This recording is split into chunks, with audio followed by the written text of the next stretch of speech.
ये चैप्टर कर रहे थे ना हम, ए ट्रूली ब्यूटीफुल माइंड, इसके बारे में आइंस्टाइन, जिसके अंदर आइंस्टाइन के बारे में लिखा गया है।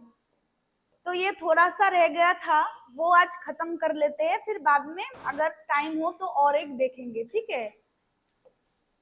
हम लोगों ने इतना तक शायद पढ़ा है।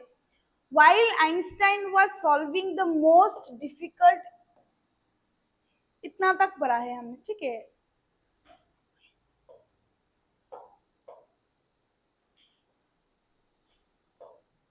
इतना तक पढ़ा है, देख लो। While Einstein was solving the most difficult problems in physics, his private life was unrevealing. Albert had wanted to marry Mileva right after finishing his studies, but his mother was against it. ठीक है, मतलब Einstein जो Mileva को शादी करने वाला था, ठीक है, वो उसके मम्मी, मतलब आइंस्टाइन के मम्मी को मिलेवा पसंद नहीं आई थी, ठीक है, but his mother was against it. She thought Mileva, who was 3 years older than her son, was too old for him. मतलब आइंस्टाइन के जो मम्मी थे, आइंस्टाइन के जो मम्मी थे, मम्मी को लगता था कि, क्या लगता था कि मिलेवा जो है, मेरिया मिलेवा जो है, वो आइंस्टाइन से थोड़ा एज में थोड़ा बड़ा है, ठीक है, इसमें एज में थोड़ा, मतलब like 3 years older than her son. She was also bothered by Mileva's intelligence. She is a book like you. अब इसको, मतलब आइंस्टाइन के मदर को ये भी प्रॉब्लम था कि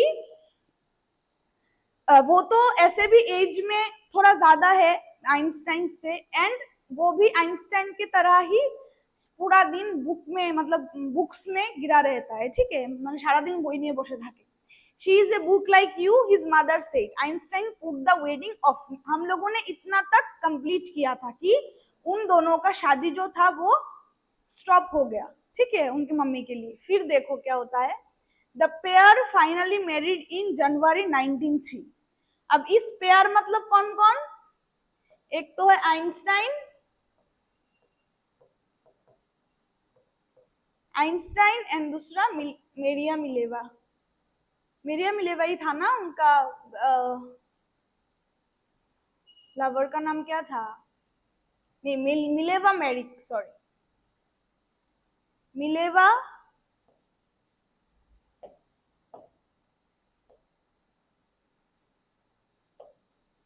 Mileva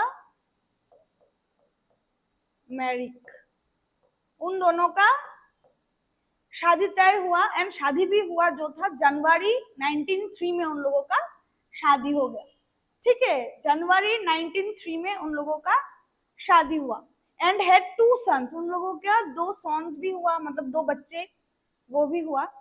but a few years later the marriage faltered, मतलब कुछ दिनों के बाद क्या हुआ, जो शादी उन लोगों का था वो थोड़ा सा, मतलब अच्छा नहीं था, बिकेम वीक। फॉल्टर्ड का मतलब होता है बिकेम वीक, थोड़ा वीक हो गया उन लोगों का रिलेशन।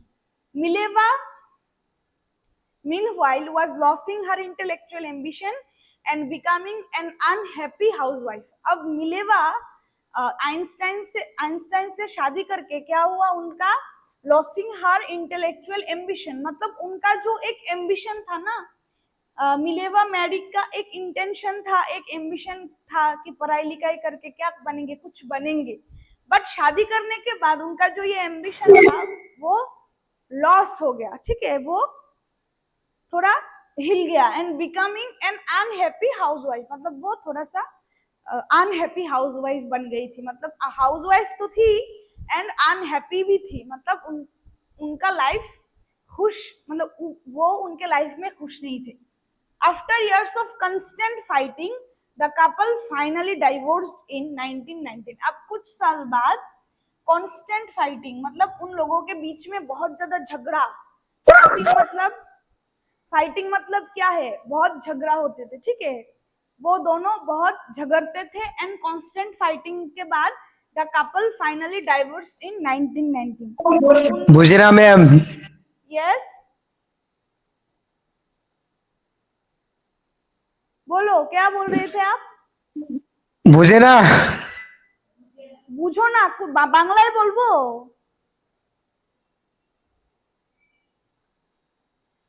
বাংলায় বলবো নাকি ইংলিশ না হিন্দি, কোন কোন ভাষায় তুমি বুঝো? बेंगोली। ओके ओके बेंगोली, ठीक है। तो हाँ ठीक है, हाँ समझ गए, हाँ ओके ओके ओके অলরাইট। এখানে বলা হচ্ছে যে মিলেভা মেরিক যে ওর ওয়াইফ এবং আইনস্টাইনের ওয়াইফ কে ছিল মিলেভা মেরিক, ঠিক আছে। এবার তাদের দুজনের বিয়ে হয় জানুয়ারি 1903 সালে, মানে 1903 ওদের বিয়ে হয় এবং তাদের দুটো বাচ্চা হয়, দুটো ছেলে হয়, ঠিক আছে। কিন্তু কিছুদিন পর তাদের যে বিয়ে হয়েছিল সেটা টিকে না। কত after years of constant fighting, মানে তাদের লাইফে আইনস্টাইন এবং আইনস্টাইনের ওয়াইফের লাইফে প্রচুর ঝগড়া হতো, ঠিক আছে, প্রচুর ঝগড়া। The couple finally divorce in 1990। এবার তাদের দুজনের ডিভোর্স হয়ে গেল। ডিভোর্স মানে কি? আলাদা হয়ে যাওয়া, ঠিক আছে, ঠিক আছে।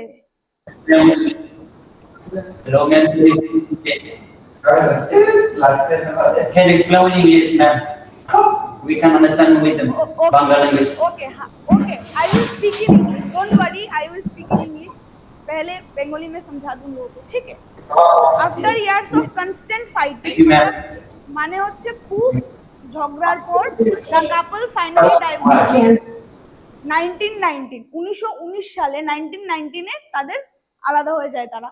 Einstein married his cousin Elsa the same year, এবং আইনস্টাইন আবার তার কাজিনকে বিয়ে করে সেম ইয়ারে 1919 ডিভোর্স হয় এবং 1919 আইনস্টাইন তার কাজিনকে বিয়ে করে। Okay, so the pair finally married in January 1903। उन लोगों का शादी हुआ 1903 में एंड हैड 2 सन्स। उन लोगों का 2 सन था and few years later marriage was going too week.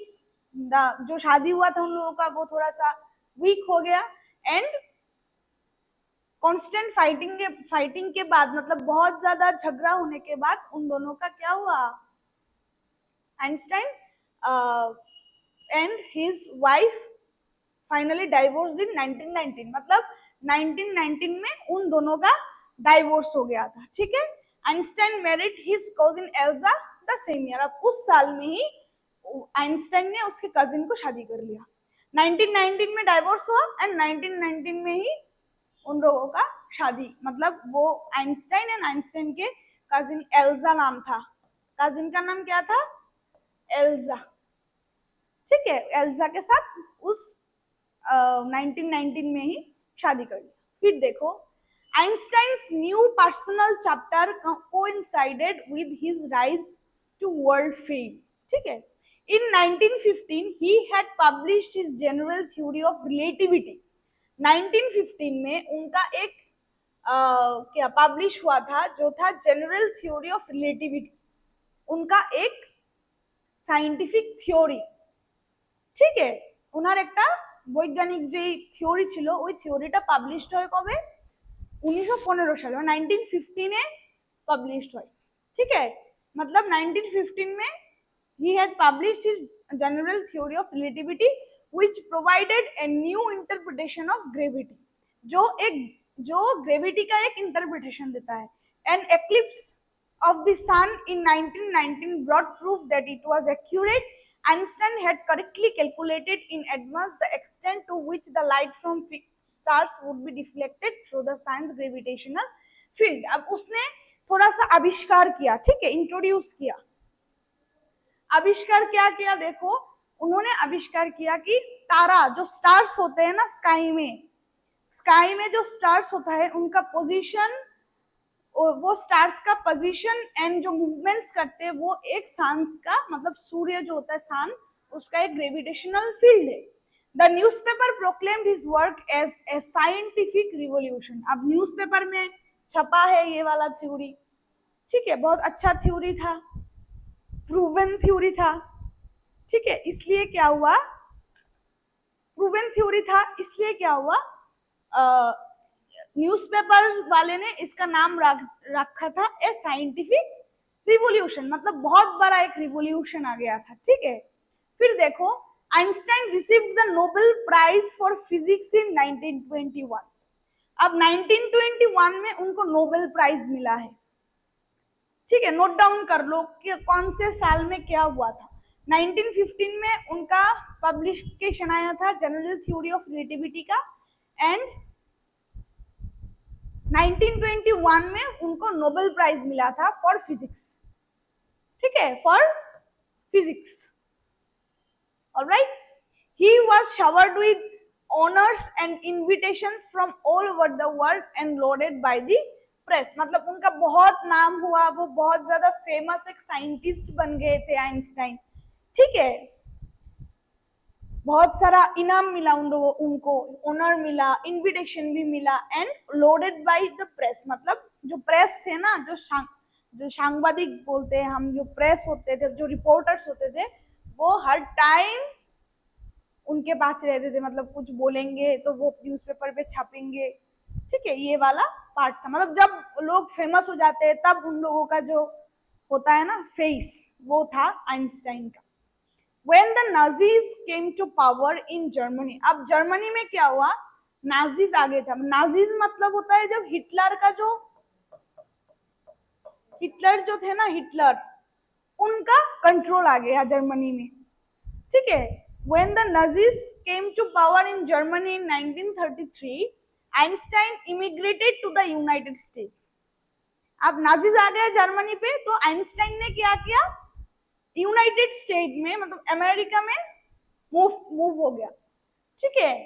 Germany से अमेरिका में चला गया Einstein. 5 years later, the discovery of nuclear fission in Berlin had American physicists in an uproar। अब क्या हुआ, 5 years later मतलब 5 साल बाद, डिस्कवरी ऑफ न्यूक्लियर फिशन, ये एक फिशन होता है जिससे लाइक क्या बनता है, बाद में मिलेगा, बॉम्ब बनता है, बॉम्ब, ठीक है, बॉम्ब बनता है जिस फिशन से, वो nuclear fission in Berlin and American physicist, Berlin में क्या हुआ, डिस्कवरी ऑफ न्यूक्लियर फिशन हो गया, and American physicist in an approver. मतलब अमेरिका बहुत ज्यादा अपसेट हो गया कि हमारे पहले बर्लिन ने, जर्मनी ने न्यूक्लियर फिशन बना दिया, हमारे पहले बॉम्ब का जो मेन क्या होता है, फॉर्मुलेशन होता है, फॉर्मेशन होता है, वो बना दिया। Many of them had fled from fascism just as Einstein had, and now they were afraid the Nazis could build and use an atomic bomb। अब बहुत सारे लोग जर्मनी से नाजिस आने के बाद, मतलब हिटलर का जो कंट्रोल था वो आने के बाद, उन लोग, जैसे कि आइंस्टाइन अमेरिका में चला गया, वैसे बहुत सारे लोग थे जो अमेरिका में चला गया, ठीक है। इसलिए अब वो लोग नाजिस, मतलब नाजिस जो थे, जर्मनी जो थे, उन लोगों ने जो न्यूक्लियर फिशन बनाया, उन न्यूक्लियर फिशन से वो लोग एटॉमिक बॉम्ब बना देगा। इसके वजह से वो लोग डर रहे थे, ठीक है, अमेरिकन डर रहे थे कि अगर जर्मनी न्यूक्लियर फिशन से एटॉमिक बॉम्ब बना देता है तो हमारे लिए खतरा होगा, ठीक है। फिर देखो क्या होता है, at the urging of a colleague, Einstein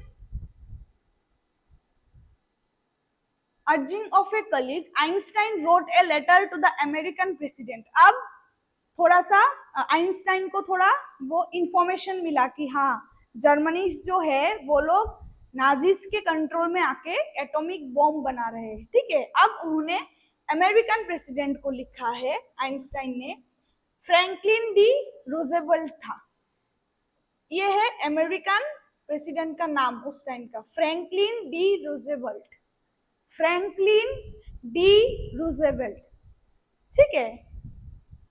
on 2 अगस्त 1939 में उसने लेटर लिखा अमेरिकन प्रेसिडेंट के पास। आइंस्टाइन ने 1939 में 2 अगस्त में फ्रैंकलिन डी रूजवेल्ट जो था अमेरिकन प्रेसिडेंट, उनके पास एक लेटर लिखा आइंस्टाइन ने। क्या लिखा, इन विच ही वार्न, उन्हें वार्न किया कि a single bomb of this type exploded in a port might very well destroy the whole port together with some of the surrounding territory। उन्होंने बोला कि अगर ये बॉम्ब, जो एटॉमिक बॉम्ब बनाया, अगर एक सिंगल बॉम्ब एक पोर्ट में गिरता है, अगर आप पोर्ट में इसको फेंकते हो, पोर्ट मतलब क्या होता है, जिसमें जो जहाज वगैरह होते हैं ना, पोर्ट में, उसको बोलते हैं। अगर एक पोर्ट में अगर आप एक सिंगल बॉम्ब को एक्सप्लोड करोगे, it might very well destroy the whole port together. ये क्या कर सकता है, एक सिंगल बॉम्ब पूरा पोर्ट को डिस्ट्रॉय कर सकता है, ठीक है, डिस्ट्रॉय कर सकता है with some of the surrounding territory, and उसके आसपास जो टेरिटरी है ना, उसके आसपास जो टेरिटरी है उस टेरिटरी को भी डिस्ट्रॉय कर सकता है, ठीक है। मतलब बॉम्ब जो है, एटॉमिक बॉम्ब जो है वो बहुत ज्यादा खतरा है, इट्स अ डेंजरस थिंग। इसलिए अमेरिकन प्रेसिडेंट के पास आइंस्टाइन ने एक लेटर लिखा जिसमें वार्न किया कि ए सिंगल बॉम्ब, अगर एक सिंगल बॉम्ब आप पोर्ट में फेंकोगे तो पूरा पोर्ट एक साथ में एक ही बारी में डिस्ट्रॉय हो जाएगा, एंड उसका जो आसपास का एरिया होता है ना वो भी डिस्ट्रॉय होगा, ठीक है। His words did not fail to have an effect। अब ये जो इसने लिखा वर्ड्स, उनके जो बातें था ना आइंस्टाइन का, वो फेल नहीं हुआ। The Americans developed the atomic bomb in a secret project of their own and dropped it on Japanese cities of Hiroshima and Nagasaki in August 1945। अब अमेरिकन ने क्या किया, उन्होंने भी द एटॉमिक बॉम्ब बनाया सीक्रेट प्रोजेक्ट के तरह, and dropped it on the Japanese cities. अब अमेरिकन ने बॉम्ब बना के उसको फेंक दिया, कहाँ कहाँ फेंका देखो, Hiroshima and Nagasaki in August 1945, दो जगह में फेंका अमेरिकन बॉम्ब बना के। कौन सा जगह था, Hiroshima and Nagasaki in August 1945 में। ईयर्स आपको याद रखना है, कौन सा साल में बता रही हूँ। 1945 में हिरोशिमा एंड नागासाकी में जो जापानीज सिटीज थे उनके ऊपर एटॉमिक बॉम्ब डाला गया था। अब देखो, Einstein was deeply shaken by the extent of the destruction. Einstein को बहुत बुरा लगा, ठीक है, he was deeply shaken by the extent of the destruction. मतलब जो डिस्ट्रॉय हुआ ना हिरोशिमा एंड नागासाकी में, अगर अब जियोग्राफी में भी आपका मिलेगा, ठीक है, हिरोशिमा एंड नागासाकी में क्या हुआ था, जो बॉम्ब फेंका गया था उनके बाद Einstein was deeply shaken by the extent of the destruction. उन लोगों को उनको बहुत ज्यादा बुरा लगा था। This time he wrote a public missive to the United Nations. In it he proposed the formation of a world government. Unlike the letter to Roosevelt, this one made no impact, but over the next decade Einstein got ever more involved in politics, agitating for an end to the arms build-up and using his popularity to campaign for peace and democracy. अब Einstein को बुरा लगा and उन्होंने सोचा कि मैं क्या करूंगी, कैंपेन करूंगी, क्योंकि उनका तो बहुत ज्यादा पॉपुलैरिटी था ना उस टाइम, वो बहुत बड़ा एक साइंटिस्ट था। आइंस्टाइन वाज अ साइंटिस्ट, ठीक है ना, तो साइंटिस्ट था, पॉपुलैरिटी भी था उनके पास। सो उन्होंने सोचा कि ये जो आर्म्स है ना, आर्म्स बिल्डअप जो था, मतलब बॉम्ब, एटॉमिक बॉम्ब बनाना या कोई आर्म बनाना, इसको बंद करने के लिए मैं कैंपेन करूंगी पॉपुलैरिटी के साथ फॉर पीस एंड डेमोक्रेसी, शांति के लिए, कि कोई किसी के साथ कोई विवाद ना रखे, झगड़ा ना करे, एटॉमिक बॉम्ब ना एक्सप्लोड करे। उसके लिए वो चाहते थे कि मैं अपने पॉपुलैरिटी के साथ कैंपेन करूंगा और पीस एंड डेमोक्रेसी के लिए ही करूंगा, शांति मिले एंड डेमोक्रेटिक गवर्नमेंट मिले हमको, ठीक है। When Einstein died in 1955, अब आइंस्टाइन कब, उनका डेथ कब हुआ, 1955 में, ठीक है। Einstein died in 1955 at the age of 76, मतलब उनका तब 76 एज था, ठीक है, 76 इयर्स में उनका डेथ हुआ 1955 में। He was celebrated as a visionary and world citizen as much as a scientific genius। उनको हम सब अभी भी, ठीक है, उनको हम सब मिलके अभी भी उतना ही सम्मान देते हैं। And he was celebrated as a visionary and world citizen as much as scientific genius। And उनको हम लोग बोलते हैं he was a scientific genius, मतलब बहुत अच्छा एक साइंटिस्ट थे हमारे पास, वो था आइंस्टाइन। ये हमारा जो था एक प्रोज था आप लोगों का वो इधर खत्म होता है। ठीक है, समझ में आया? ए ट्रूली ब्यूटीफुल माइंड आया तो हाथ ऊपर करो। Okay, very good, all right, सबको समझ में आ गया है ना? तो हम और एक पोएम स्टार्ट करेंगे आज, ठीक है? तो ये हमारा जो प्रोज है वो खत्म होता है इधर। मुझे थोड़ा बताओ कि हमने जो पढ़ा है अभी, ठीक है, उसमें उनका जो हाँ, उनका जो जनरल थ्योरी ऑफ रिलेटिविटी का जो पब्लिश हुआ ना, वो कब हुआ था, कौन सी साल में हुआ था? 1915, वेरी गुड, ओके। और उनको नोबेल प्राइज कब मिला था?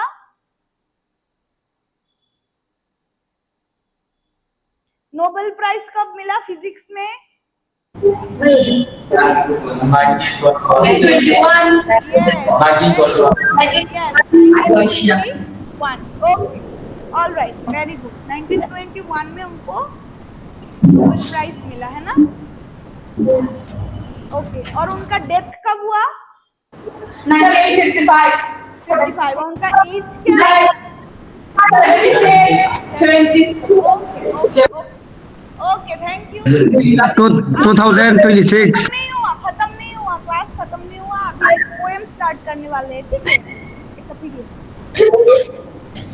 थोड़ा वेट करो।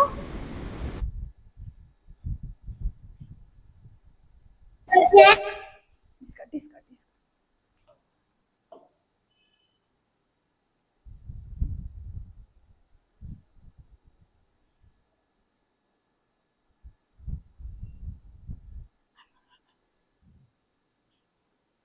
हाँ, हम लोग आज ये पोएम स्टार्ट करेंगे, ठीक है?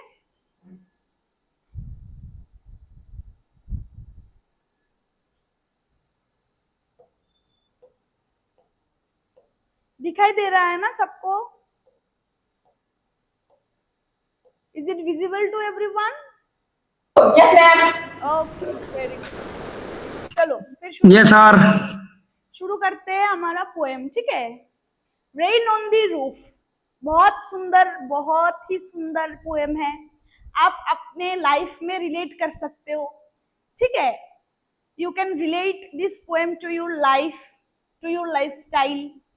बहुत सुंदर है, बहुत ही गहरा पोएम है, ठीक है? तो अच्छे से समझना चाहिए तो ही आपको समझ में आएगा, क्योंकि इसका जो वर्ड्स है ना पोएम में, वो थोड़ा सा कॉम्प्लिकेटेड वर्ड्स है, ठीक है? थोड़ा सा कॉम्प्लिकेटेड है, बट मैं बहुत इजी वर्ड में आपको समझा दूंगी, so please pay attention, okay? Rain on the roof एक पोएम है जिसमें लिखा है, when the sky is covered with dark clouds and it starts raining, have you ever listen to the patter of soft rain on the roof? कि जब काला जो होता है ना, डार्क क्लाउड्स होता है, बहुत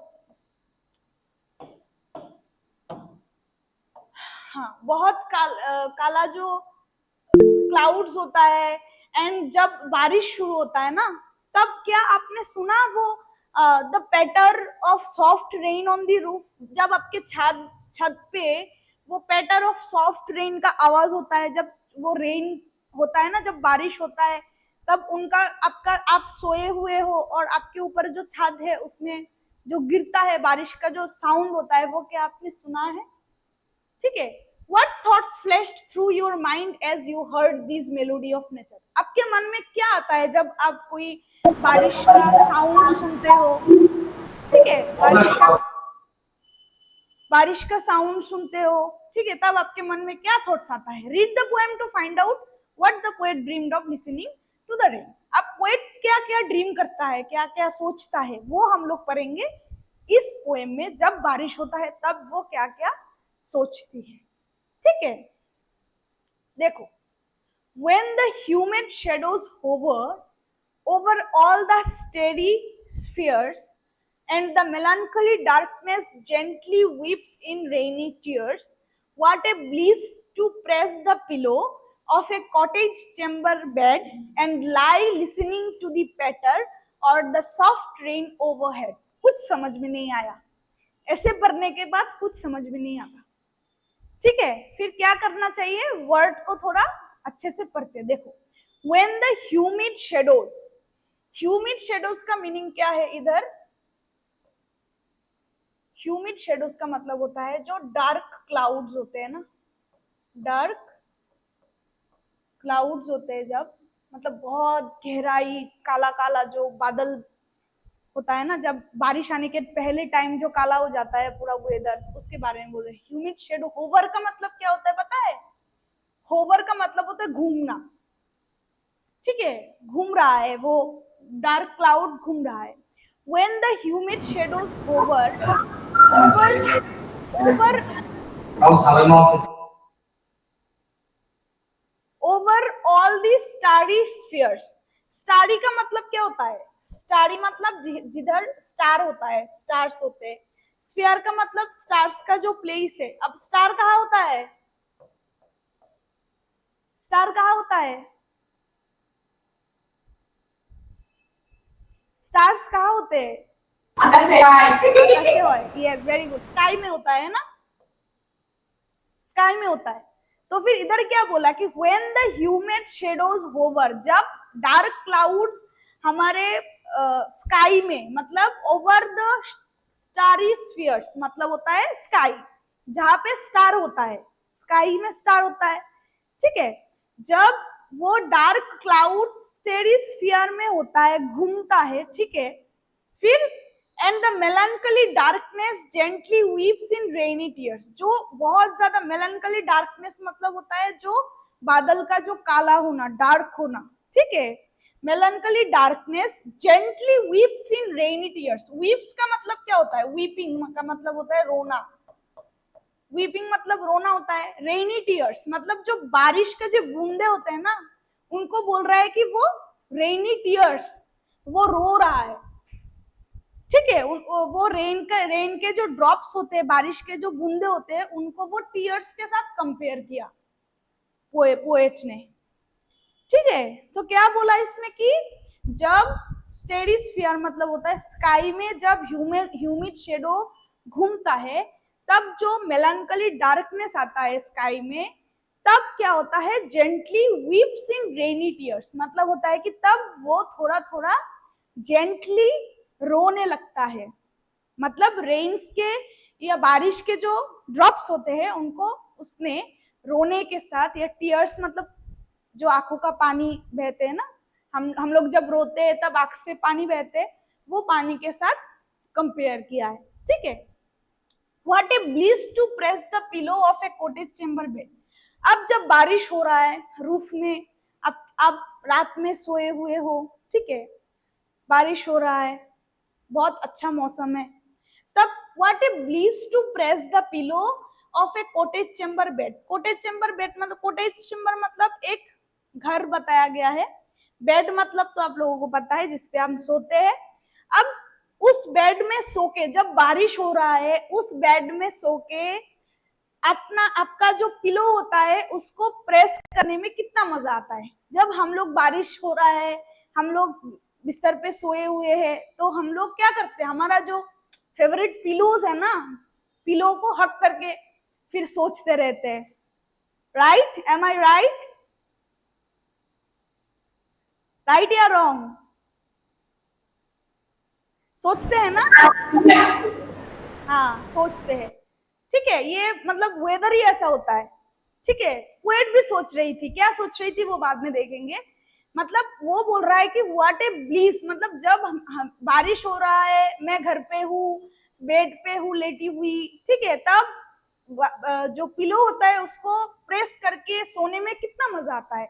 what a bliss to press the pillow of a cottage chamber bed and lie listening to the patter of the soft rain overhead. And और भी मजा आता है जब हम the patter of the soft rain का आवाज सुनते हैं। पैटर मतलब क्या, आवाज जो होते हैं ना, बारिश के बूंद जब गिरते हैं आपके ओवरहेड पे, ओवरहेड मतलब रूफ, आपके जो छत है ना उनको ओवरहेड, माथे के ऊपर बोलते हैं। ठीक है, तो बोल रहा है कि ऐसे तो पिलो प्रेस करने में, सोते सोते समय बेड में बहुत मजा आता है, और भी मजा आता है जब हम वो रेन का जो बूंदे का जो ड्रॉप्स जो मेरे छत पे गिरता है उसका जो साउंड होता है वो सुन के और भी अच्छा लगता है। ओके, समझ में आया ये इतना तक? ओके, इजी है, बहुत इजी है। क्या कैसे पढ़ोगे आप? देखो, हम लोग अगर समराइज करें इस 4-5 लाइन, तो हम लोग लिखेंगे कि जब ह्यूमिड शेडोज मतलब डार्क क्लाउड्स हमारे स्टेडी स्फीयर मतलब स्काई में घूमता है, एंड मेलंकली डार्कनेस जब आता है, तब ऐसा लगता है जैसे कि रेनी टीयर्स वीप कर रहा है, मतलब रो रहा है, ठीक है। एंड वो जो सिचुएशन है उसमें अगर हम बेड में लेटे हुए हैं तो बहुत मजा आता है अपना पिलो को प्रेस करने में, एंड और भी मजा आता है जब हम लोग वो बारिश के बूंद जो छत पे गिर रहा है उसका जो साउंड हम सुनते हैं वो और भी अच्छा लगता है। कोई प्रॉब्लम है इस लाइन में इतना तक किसी को? जो you have any problem?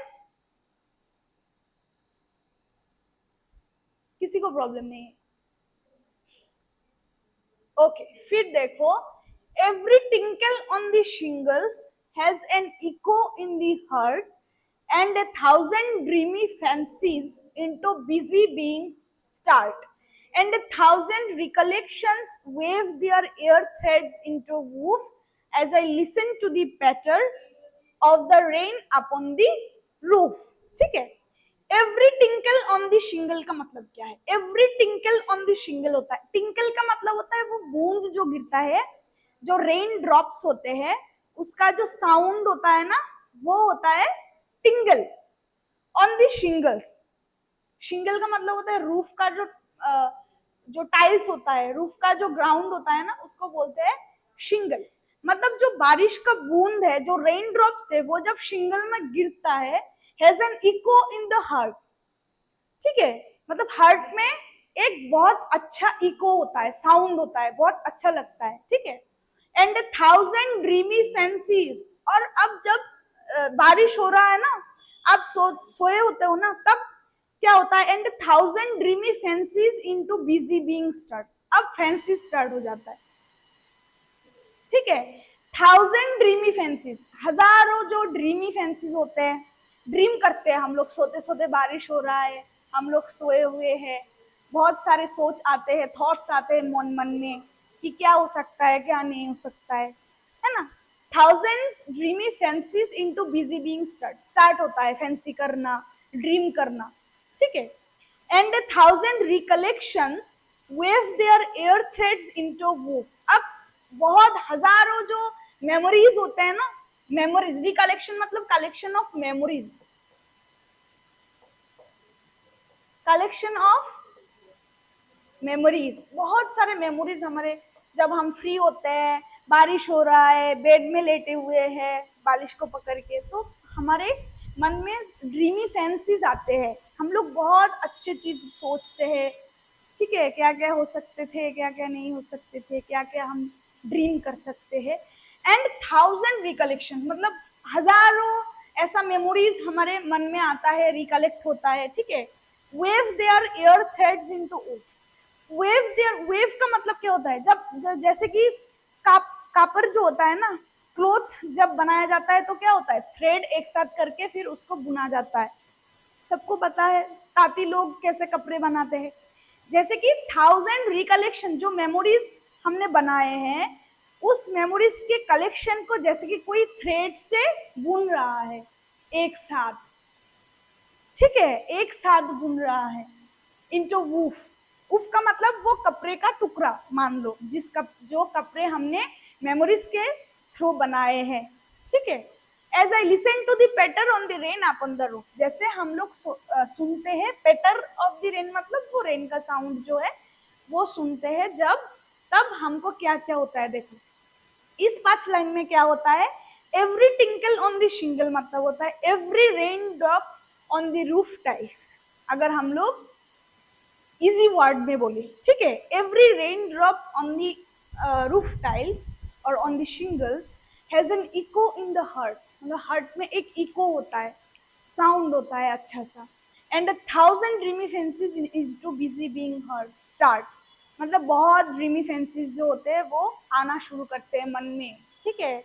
And 1000 recollections, बहुत सारा मेमोरी के कलेक्शन जो थे, हमारा पुराना पुराना मेमोरी हो सकता है, नया मेमोरी हो सकता है, वो मेमोरीज के कलेक्शन ऐसा लगता है जैसे कि कुछ बुन रहा है, कपड़े कपड़े जैसे बुनते हैं, थ्रेड मतलब सूता जो होता है सूता, ठीक है, एयर थ्रेड्स की मदद से जो कपड़ा बुनते हैं ना, वो ऐसे इधर मेमोरीज के रिकलेक्शन में बुन रहा है, ऐसा हो रहा है।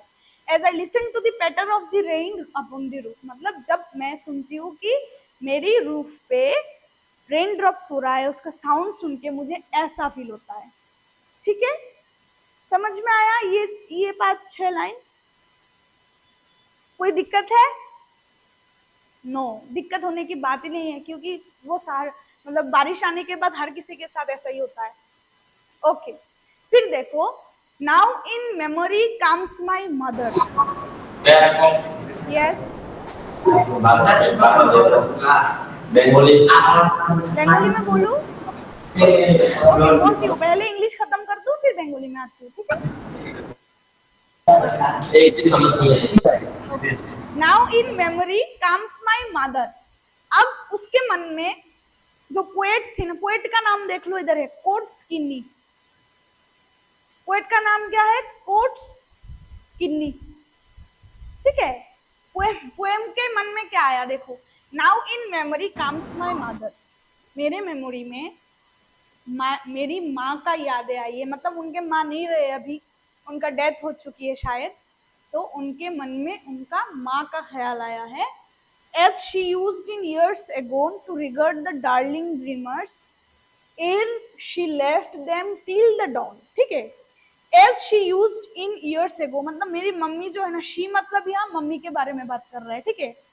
As she used in years ago, मतलब बहुत साल पहले, to regard the darling dreamers, यहाँ पर darling dreamers कौन है? darling dreamers है पोएट एंड उसके भाई बहन जो थे वो। जब वो बहुत साल पहले मेरी मम्मी क्या करते थे, हम लोग जब सोते थे, जब छोटे बच्चे सोते हैं ना, तब उन लोगों को डार्लिंग ड्रीमर्स बोला जाता है, मतलब इतना अच्छा लगता है उनको देख के, वो जब सोते हैं सपनों में है, darling dreamers, okay. So to regard the darling dreamers, uh uh एर का मतलब क्या होता है पता है? बिफोर, बिफोर मतलब पहले। Before she left them till the dawn, मतलब डॉन मतलब जब भोर भोर,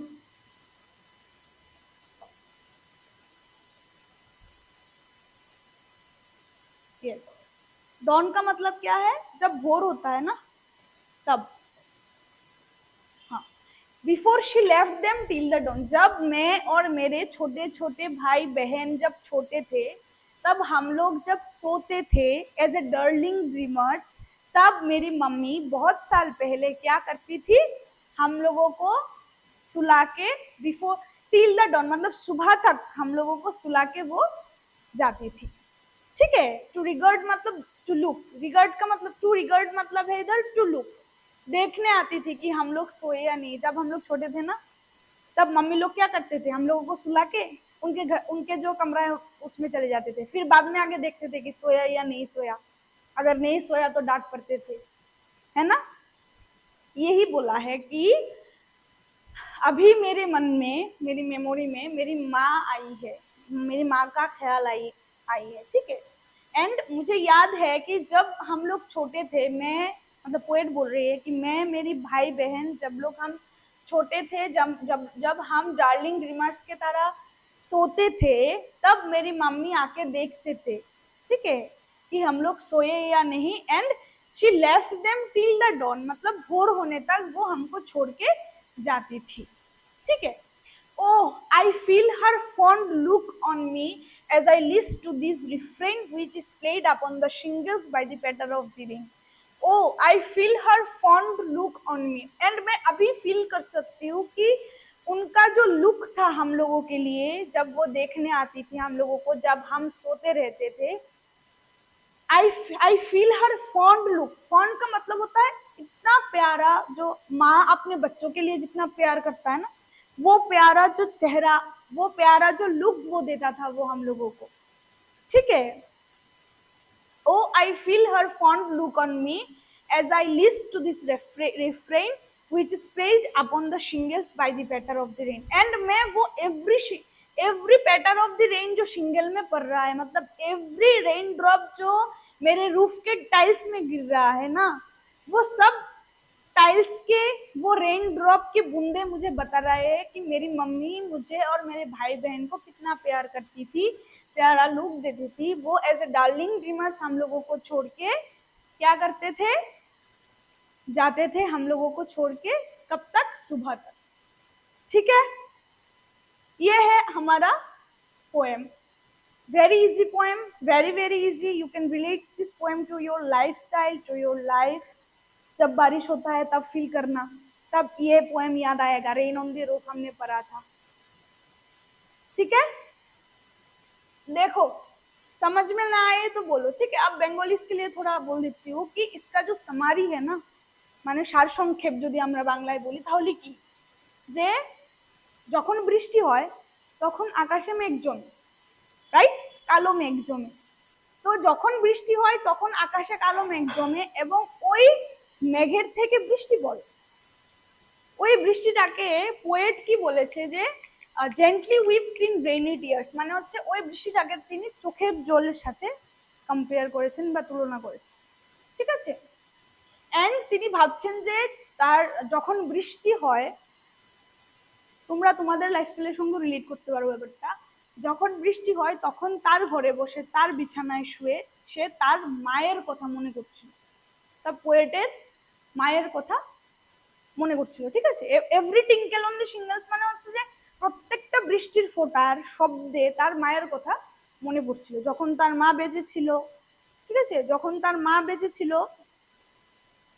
অনেক বছর আগের কথা, তখন তার মা বা পোয়েটের মা কিভাবে তাদেরকে ভালোবাসতেন, ঠিক আছে, কিভাবে ভালোবাসতেন, কিভাবে আদর করতেন, ওইগুলি তার বা পোয়েটের কোটস কিনিয়ে মনে পড়ছে। That's it, that's the summary of this poem. Okay, देखो फिर इसका समराइज ऐसे कर सकते हैं हम कि जब बारिश होता है तब ह्यूमिड शेडो ओवर होता है स्ट्रेटोस्फीयर में, तब बहुत अच्छा लगता है जब हम पिलो प्रेस करके सोते हैं एंड बहुत सारा ड्रीमी फैंसीज आते हैं, 1000 ड्रीमी फैंसीज आते हैं, 1000 रिकलेक्शन ऑफ मेमोरीज आते हैं and it will wave air threads. ठीक है, एंड पोएट के मन में उसकी मम्मी की ख्याल आई थी, एंड जब वो बहुत साल पहले पोएट एंड पोएट के जो भाई बहन थे उन लोगों को प्यार करते थे, उसका जो एक सीन था वो याद आया था पोएट को। ठीक है, that's all for this poem.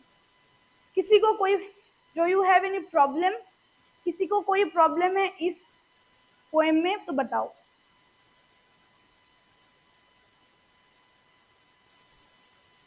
है किसी को? नहीं है तो बताओ पोएम का पोएट कौन है? हाँ, who is the poet of this poem, Rain on the Roof? Kurt Skinner. Yeah. Okay, very good. Kurt Skinner. और बताओ स्टाडी स्फीयर्स का मतलब क्या बोला मैंने? स्टाडी स्फीयर्स का मतलब क्या बोला मैंने? क्या बोला? Yes, very good. और उसका जो रेन ड्रॉप्स को किसके साथ कंपेयर किया इस लाइन में? Gently weeps in rainy tears, किसके साथ कंपेयर किया था?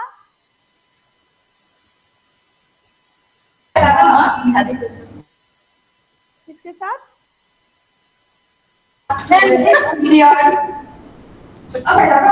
वीपिंग के साथ। जब हम लोग मतलब लोग जब वीप करते हैं, रोते हैं, इसके साथ, रोने के साथ, वीपिंग के साथ वो रेनी टीयर्स का क्या किया? कंपेयर किया, right? Yes, ma'am. Yes, okay, that's all for today.